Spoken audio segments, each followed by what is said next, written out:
Perkenalkan, nama saya Fadila Mutiara Sari. Saya dari kelas Sosiologi Ganjil 2018. Saya akan menjelaskan mengenai pemetaan sosial, yang mana materinya yaitu mengenai mengikutsertakan pemetaan masyarakat di sosial. Di sini saya akan menjelaskan mengenai terlibatnya masyarakat di pemetaan sosial. Suatu masyarakat tersebut dapat terlibat di pemetaan sosial dikarenakan keberhasilan pendekatan difusi jaringan sosial itu tergantung pada terhubung dan dihormatinya secara sosial individu dan kelompok.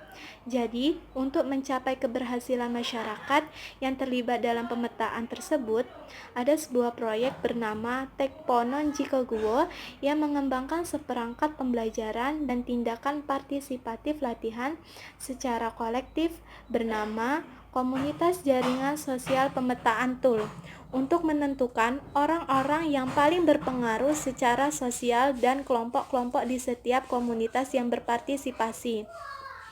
Jadi, dari adanya komunitas ini mempermudah kita untuk menyeleksi dan memetakan orang-orang yang memang memiliki pengaruh yang besar atau dibutuhkan di suatu tempat atau kondisi sosial tertentu. Di sini, dalam melakukan pemetaan di setiap desa yang berpartisipasi, biasanya fasilitator Anda akan membantu berbagai kelompok warga, baik itu pria, wanita, pemuda, dan juga orang-orang yang mewakili strata sosial yang berbeda. Dan pada penyedia perencanaan dalam satu keluarga, semuanya itu diharapkan paling tidak terlibat dalam hal pemetaan, daftar, diagram, diskusi, dan juga latihan analisis yang menguraikan jaringan sosial pemetaan tool. Nah, berdasarkan pemaparan materi tersebut, bahasan yang lebih ditekankan adalah bagaimana cara peneliti melakukan pendekatan pada suatu komunitas atau individu dalam pemetaan sosial. Nah, berikut adalah langkah-langkah yang dilakukan masyarakat sosial dalam melakukan jaringan pemetaan, yaitu mengidentifikasi kelompok berpengaruh secara sosial. Mengidentifikasi kelompok ini maksudnya yaitu untuk menentukan atau mengetahui orang-orang yang memang berpengaruh dan juga berpartisipasi dalam pengembangan perangkat pembelajaran dan tindakan partisipatif latihan secara kolektif dari suatu komunitas jaringan sosial pemetaan tool. Yang kedua adalah mengidentifikasi desa, dinamika sosial dan individu yang berpengaruh. Dalam hal untuk menentukan untuk melakukan pembangunan desa, maka instrumen penting yang perlu diketahui adalah yang pertama, kita harus mengetahui permasalahan apa yang dialami oleh desa tersebut dan juga seberapa besar atau kuat potensi desa yang mereka miliki. Nah, melalui instrumen inilah kita juga bisa mengetahui partisipasi masyarakat yang berpengaruh dalam mengelola potensi desa serta menangani permasalahan yang ada di desa tersebut. Nah, dari langkah inilah kita bisa mulai memasukkan atau mengusulkan kelompok sebagai perwakilan peta, yaitu mulai dari 3-4 kelompok untuk mengadakan pertemuan atau diskusi mengenai permasalahan atau strategi apa yang akan dilakukan dalam melakukan pemetaan untuk mencapai kesejahteraan atau menjadikan desa tersebut menjadi lebih baik. Pengaruh dan individu berpengaruh.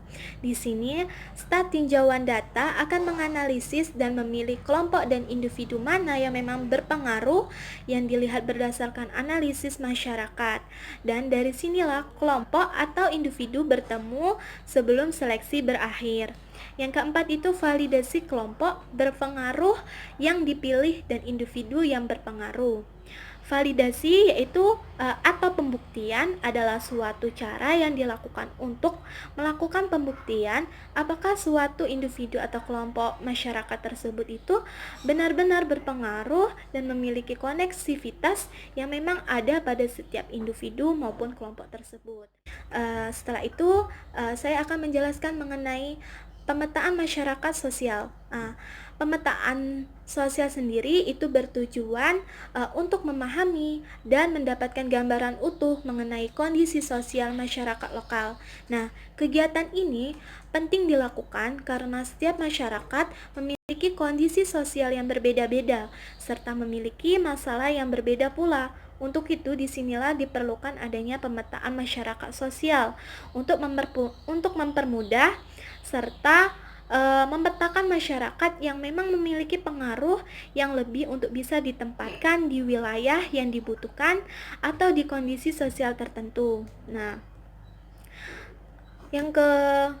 terus saya akan menjelaskan mengapa memasukkan pemetaan sosial pada project toolkit. Nah, di sini proyek Tekponon Jikoguo adalah sebuah proyek yang memang merespon rendahnya tingkat resapan KB dan meningkatnya kebutuhan masyarakat yang belum terpenuhi untuk KB di Benin. Nah, pada konteks ini, Tekponon Jikoguo mengembangkan satu set pelatihan pembelajaran partisipatif yang secara kolektif bernama Social Network Pemetaan Panduan yang memfasilitasi diskusi dengan masyarakat untuk belajar tentang kelompok dan pemimpin formal dan informal di desa dan untuk memahami kelompok dan individu yang terhubung yang paling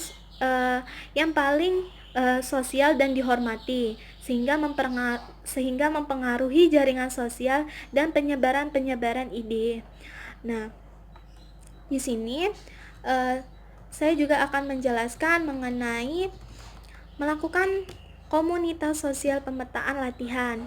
Nah, dalam pemetaan sosial masyarakat di setiap desa itu biasanya akan melibatkan pertemuan dengan tokoh masyarakat untuk memperkenalkan proyek yang akan dibawakan dengan melakukan pelatihan serta diikuti oleh beberapa latihan untuk memandu diskusi dan analisis dengan kelompok di setiap desa.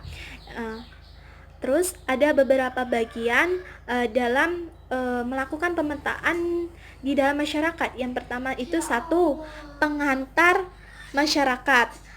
Pengantar masyarakat ini bertujuan untuk mendapatkan izin dari aparat desa, administratif dan lokal untuk memulai diskusi dengan kelompok.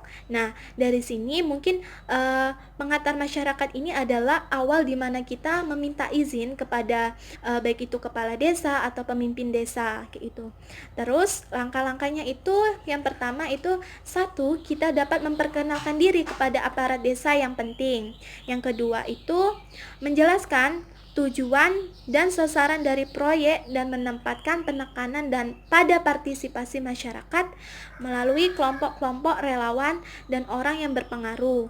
Nah, di sini kita dapat menjelaskan apa tujuan dari proyek dan sasaran apa yang akan kita inginkan.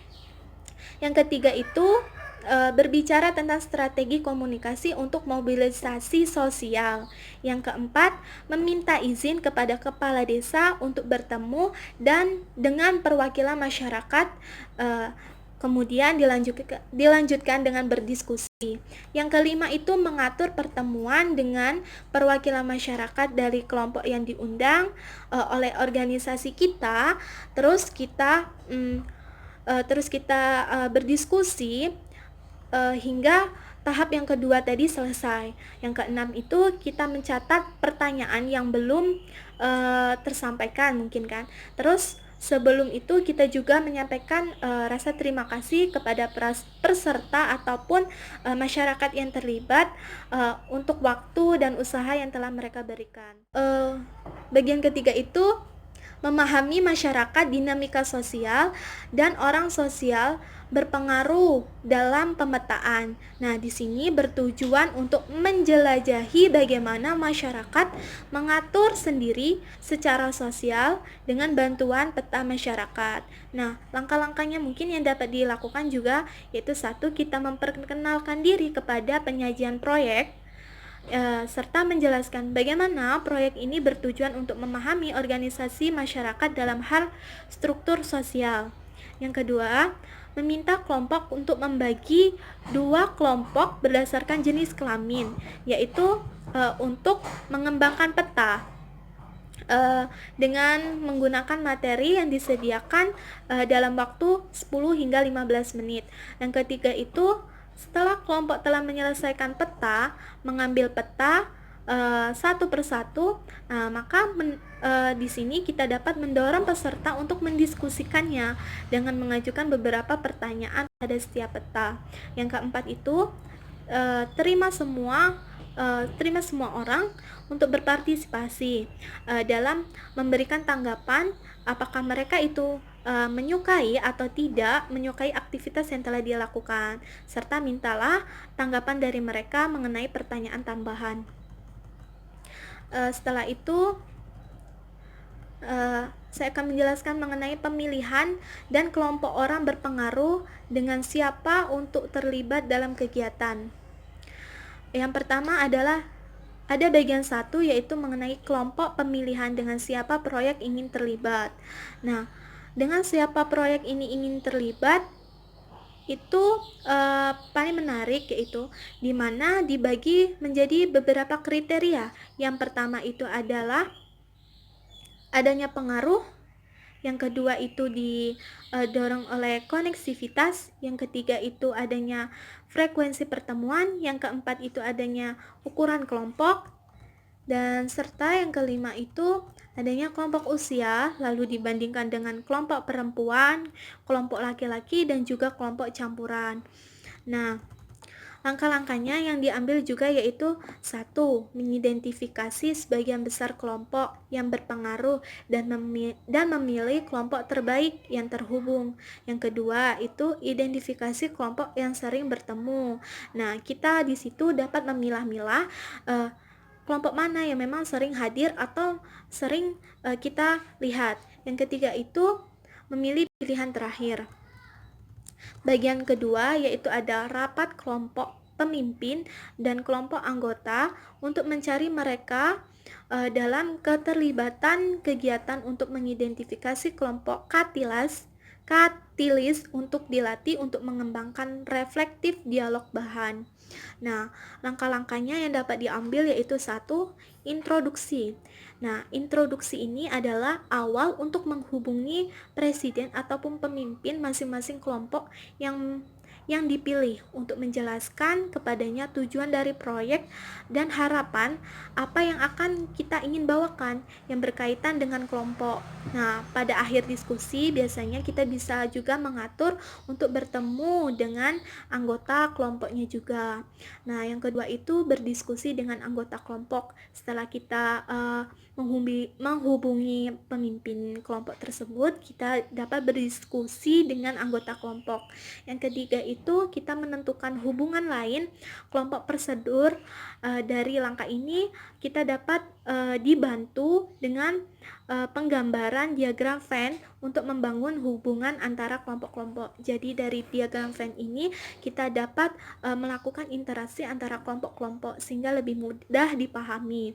Yang keempat itu menggunakan keterampilan Anda dalam observasi. Baik, mungkin sekian itu saja pemaparan dari saya. Apabila ada kesalahan kata maupun pengucapan, saya mohon maaf. Kepada Allah saya mohon ampun. Saya akhiri. Wassalamualaikum warahmatullahi wabarakatuh.